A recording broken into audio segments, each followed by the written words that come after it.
IPL 2026 के mini auction से पहले चेन्नई सुपर किंग्स कम से कम 9 खिलाड़ियों को दिखाने वाली है बाहर का रास्ता।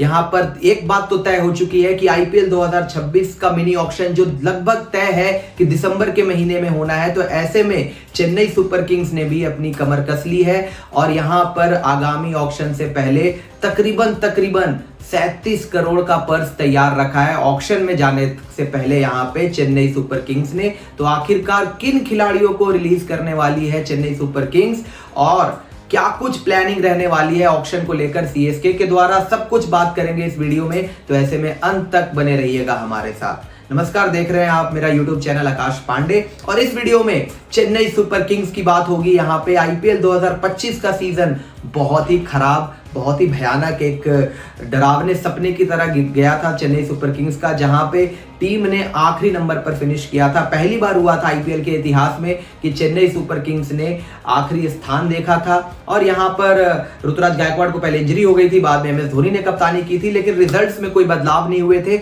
और जिन प्लेयरों के ऊपर सीएसके ने बड़ा दाव लगाया था मेगा ऑक्शन के अंदर, एक एक करके सारे वहां पे फ्लॉप साबित हुए थे। तो ऐसे में चेन्नई सुपर किंग्स यहां पे आने वाले सीजन के लिए पूरी तरीके से तैयार नजर आ रही है। कुछ प्लेयरों को यहां पे फाइनल कर लिया गया है कि इन प्लेयरों का काम हो चुका है तमाम, अब ये यहां पर ऑक्शन के अंदर रिलीज किए जाने वाले हैं। ऑलमोस्ट श्योर शॉट है कि सीएसके कम से कम नहीं तो नहीं 9 प्लेयरों को और 9 बड़े प्लेयरों को रिलीज करने जा रही है, जिसमें से एक नाम तो आप सभी को पहले से ही पता है कि उन्होंने पहले ही रिटायरमेंट का ऐलान कर दिया था। रविचंद्रन अश्विन पहले नाम है जो कि सीएसके से पहले ही पलायन कर चुके हैं, वो अब आईपीएल में वैसे भी नहीं दिखेंगे। तो 9 करोड़ 75 लाख का बैंक तो है वहां पे सीएसके पहले ही जनरेट कर चुकी है। लेकिन इसके अलावा अश्विन के अलावा कौन कौन से नाम होंगे चेन्नई सुपर किंग्स की रिलीज लिस्ट में, प्रोबेबल लिस्ट में कौन से ऐसे नाम हो सकते हैं जो यहां पर ऑक्शन के अंदर दिखाई देंगे और सीएसके उनसे आगे मूव ऑन करने जा रही है। तो सबसे पहले ये देख लेते हैं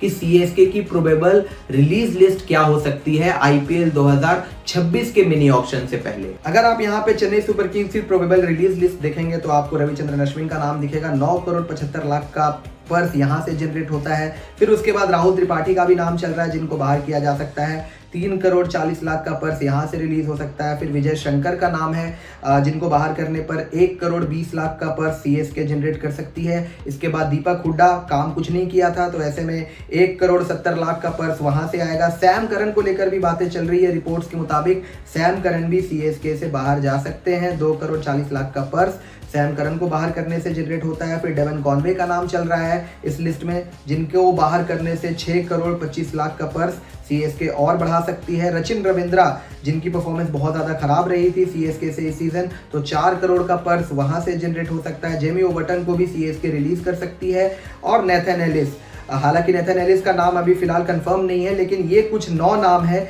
जिनको बाहर करने पे चेन्नई सुपर किंग्स में अगर आप टोटल पर्स देखेंगे जो आईपीएल 2026 के मिनी ऑक्शन से पहले आ सकती है, वो पर्स हो सकता है यहाँ पे 32 करोड़ 20 लाख का। 32.2 करोड़ का पर्स यहाँ पे चेन्नई सुपर किंग्स आईपीएल 2026 के मिनी ऑक्शन में लेकर जा सकती है। तो ऐसे में यहाँ पे 9 खिलाड़ियों का ऑलमोस्ट श्योर शॉट लग रहा है कि सीएसके यहाँ से उनसे आगे बढ़ सकती है और जो पर्स यहाँ पे बन सकता है वो बन सकता है 32 करोड़ से ऊपर का।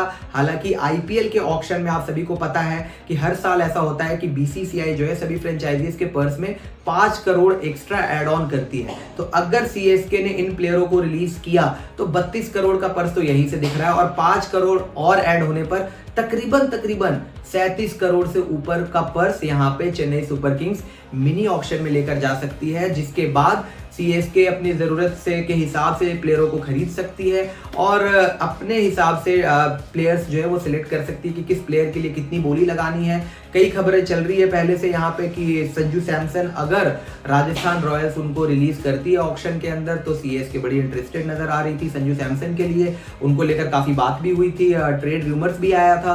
तो ऐसे में संजू सैमसन के लिए हो सकता है कि सीएसके पर्स बचा कर रखे। वहाँ पे कैमरन ग्रीन भी ऑक्शन में आने हैं, उनको लेकर भी सीएसके इंटरेस्टेड हो सकती है कि एक अच्छा ऑलराउंडर अगर चेन्नई के खेमे में आता है तो वो बहुत ही ज़्यादा वहाँ पे एक प्लस एड ऑन करेगा। फिनिशर्स को लेकर चेन्नई सुपर किंग्स बहुत इंटरेस्टेड रह सकती है इस ऑक्शन के अंदर, क्योंकि पिछले सीजन में सबसे बड़ी कमी अगर आप देखेंगे तो सीएसके के साथ यही हो रहा था कि कई बार ऐसा भी लगा कि मुकाबले फिनिश नहीं हो पा रहे थे उस तरीके से। एम एस धोनी अब अपना प्राइम पार कर चुके हैं, वो टीम के अंदर शायद एक और सीजन खेल जाए, लेकिन क्या एम एस धोनी पर ही सीएसके अभी भी डिपेंडेंट रहेगी, ये एक बहुत बड़ा सवाल है। तो ऐसे में वहां पे जडेजा, धोनी, दुबे, इनसे मुकाबले फिनिश नहीं हो पा रहे थे, तो ऐसे में एक दो प्रॉपर पावर हिटर्स या एज डेजिग्नेटेड फिनिशर्स की तरफ भी सीएसके जा सकती है। इस ऑप्शन के अंदर ऑप्शंस काफी मिल सकते हैं। अगर हेटमायर रिलीज होते हैं तो हेटमायर का ऑप्शन हो सकता है, अगर ग्लेन फिलिप्स रिलीज होते हैं जीटी से तो ग्लेन फिलिप्स का ऑप्शन भी खुल सकता है, और भी कुछ नाम हो सकते हैं जो यहाँ पर ऑप्शन के अंदर शनाका हो सकता है कि एक अच्छे प्लेयर है, बड़े अंडररेटेड है लेकिन बहुत ही अच्छा प्लेयर उनको माना जाता है, इंटरनेशनल सर्किट में बड़ा अच्छा किया है, एशिया कप बड़ा अच्छा किया था। तो कुछ नाम ऐसे हैं जो वहां पे एज अ फिनिशर सीएसके के खेमे में जा सकते हैं, इनके लिए भी सीएसके इंटरेस्टेड हो सकती है ऑप्शन के अंदर।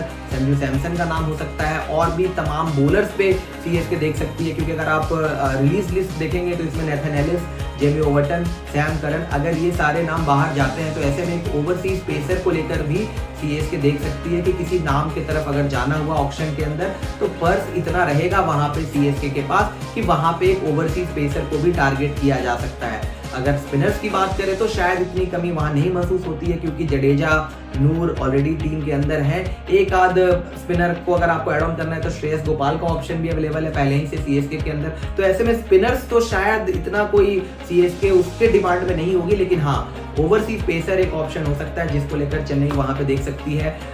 इंडियन पेसर में भी बहुत ऑप्शन पहले से अवेलेबल हैं, नागर कोटी हैं, खलील अहमद हैं, मुकेश चौधरी हैं, अंशुल कंबोज हैं, तो शायद इंडियन पेसर्स अगर कोई बहुत बड़ा नाम हुआ तो उसके लिए शायद वहां पे सीएसके जाए, लेकिन ज्यादातर ऐसा ही लगता है कि सीएसके की नीड्स एंड डिमांड्स क्या हो सकती है ऑप्शन के अंदर। तो सबसे पहले तो मुझे लग रहा है कि अगर संजू सैमसन का ऑप्शन अवेलेबल हुआ तो सीएसके 100% उनके लिए जा सकती है। कैमरन ग्रीन का भी एक ऑप्शन है टॉप ऑर्डर में बैटर के लिए जो तेज खेल सके, और एक डेजिग्नेटेड फिनिशर जो या तो वो ओवरसीज मिल जाए या वो इंडियन मिल जाए। तो कुछ एक दो पहलू ऐसे हैं जिस पर सीएसके को काम करना है। एमएस धोनी ने जब पिछला सीजन हुआ था तो जाते जाते ये जरूर बोला था कि ऑलमोस्ट ज्यादातर जो लूप होल्स थे उसको प्लग इन कर लिया गया था, लेकिन अभी भी कुछ काम ऐसे हैं जहां पे कुछ न कुछ कमी पेशी बाकी है, जिसको ठीक करने के लिए यहाँ पर सीएसके मिनी ऑक्शन का इस्तेमाल करेगी और प्लेयरों को वहां पर टीम के अंदर शामिल करेगी। वैसे दोस्तों आपका क्या कहना है, चेन्नई सुपर किंग्स की रणनीति क्या होनी चाहिए ऑप्शन के अंदर, और किन प्लेयरों को सीएसके को टारगेट करना चाहिए? और ये जो रिलीज लिस्ट मैंने आपको बताई है इसमें से आपको क्या लगता है, क्या और भी नाम इसमें शामिल किए जा सकते हैं? बताइएगा हमें अपनी राय नीचे कमेंट बॉक्स में। तब तक के लिए दोस्तों वीडियो पसंद आई हो तो लाइक जरूर कीजिएगा, और अगर आपने चैनल को सब्सक्राइब नहीं किया है तो सब्सक्राइब जरूर से जरूर कर लीजिएगा। अभी के लिए मुझे दीजिएगा इजाजत, बहुत बहुत धन्यवाद।